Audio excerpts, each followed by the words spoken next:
নমস্কার বন্ধুরা, সম্পাস রান্নাঘরে আপনাদের সকলকে স্বাগত। আজ আবার একটা রেসিপি নিয়ে আপনাদের কাছে চলে এলাম। আজকে আমি আপনাদেরকে বানিয়ে দেখাচ্ছি কালো জিরে বাটা দিয়ে ইলিশ মাছের ঝোল।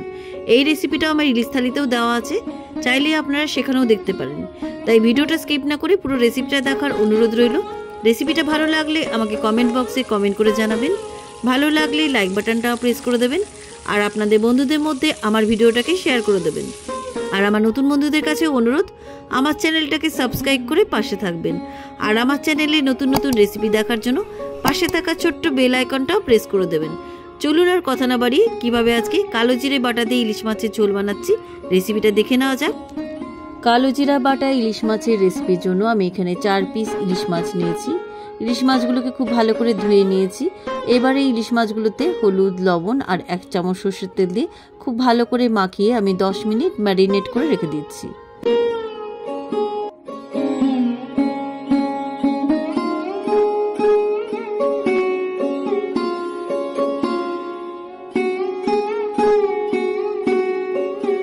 ইলিশ মাছের পিসগুলোতে লবণ, হলুদ আর সর্ষের তেল দিয়ে খুব ভালো করে মাখিয়ে নিয়েছি। মাছগুলোকে আমি 10 মিনিট ম্যারিনেট করে রেখে দিচ্ছি। ততক্ষণে আমি শিলপাটায় একটা মশলা বেটে নিচ্ছি। শিলপাটার মধ্যে আমি দিয়ে দিচ্ছি 1 টেবিল চামচ কালো জিরে, আর দিয়ে দিচ্ছি 4টে কাঁচা লঙ্কা। কাঁচা লঙ্কা ঝালটা আপনাদের স্বাদ অনুযায়ী দেবেন। কাঁচা লঙ্কাগুলোকে একটু ভেঙে দিচ্ছি। এবার সামান্য একটু জল দিয়ে মশলাটাকে খুব মিহি করে আমি বেটে নিচ্ছি। আমি এখানে শিলপাটায় মশলাটা বেটে নিচ্ছি। আপনারা চাইলে এই মশলাটা মিক্সিতেও বেটে নিতে পারেন, তবে শিলপাটায় বাটার মশলার রান্নার স্বাদ আর মিক্সিতে বাটা মশলার রান্নার স্বাদ একটু আলাদা হয়।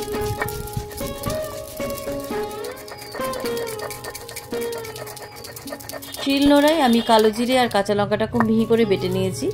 এবার একটা বাটির মধ্যে আমি মশলাটা তুলে রাখছি।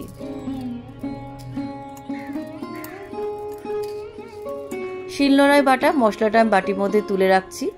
এবার আমি মাছগুলো ভেজে নেব। মাছগুলো ভাজার জন্য ইন্ডাকশানে একটা ফ্রাই প্যান বসিয়ে দিলাম। ফ্রাই প্যানের মধ্যে মাছ ভাজার জন্য পরিমাণ মতো সর্ষের তেল দিয়ে দিলাম। তেলটা খুব ভালো করে গরম করে নেওয়ার পর আমি আগে থেকে লবণ হলুদ মাখানো ম্যারিনেট করা মাছগুলো তেলের মধ্যে ছেড়ে দিচ্ছি। মাছের পিসগুলোকে আমি হালকা করে ভেজে নিচ্ছি। খুব বেশি কড়া করে কিন্তু মাছের পিসগুলো ভাজবো না। ইলিশ মাছ কিন্তু খুব কড়া করে ভাজতে নেই।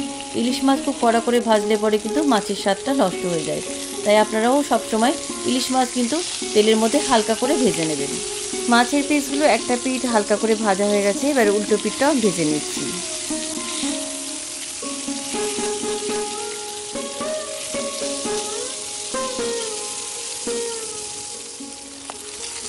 সব কটা মাছের পিস আমার হালকা করে ভাজা হয়ে গেছে। এবার তেল ঝরিয়ে আমি একটা প্লেটের মধ্যে তুলে রাখছি।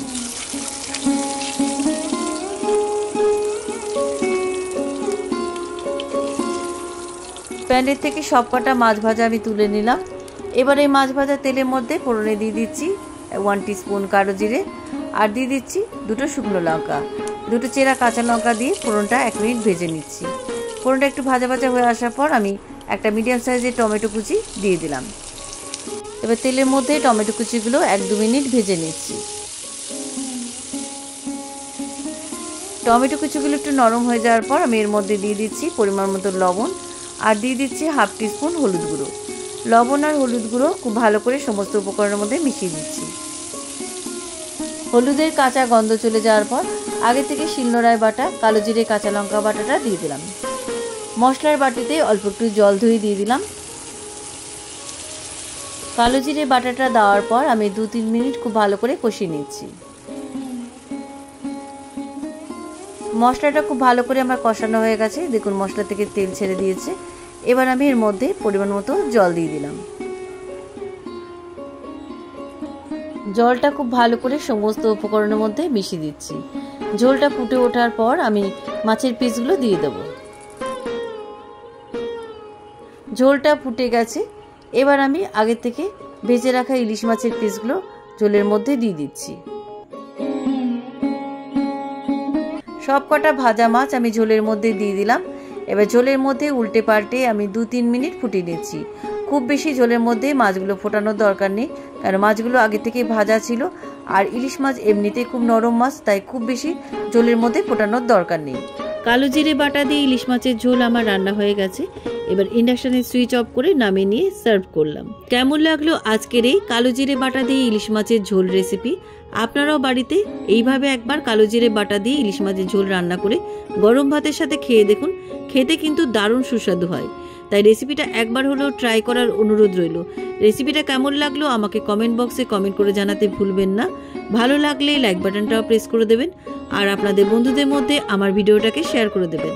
আর আমার নতুন বন্ধুদের কাছে অনুরোধ, আমার চ্যানেলটাকে সাবস্ক্রাইব করে পাশে থাকবেন। আর আমার চ্যানেলে নতুন নতুন রেসিপি দেখার জন্য পাশে থাকা ছোট্ট বেল আইকনটাও প্রেস করে দেবেন। আজ তাহলে চলি, আবার একটা নতুন দিনে নতুন রেসিপি নিয়ে আপনাদের কাছে চলে আসব। সবাই ভালো থাকবেন, সুস্থ থাকবেন। ধন্যবাদ।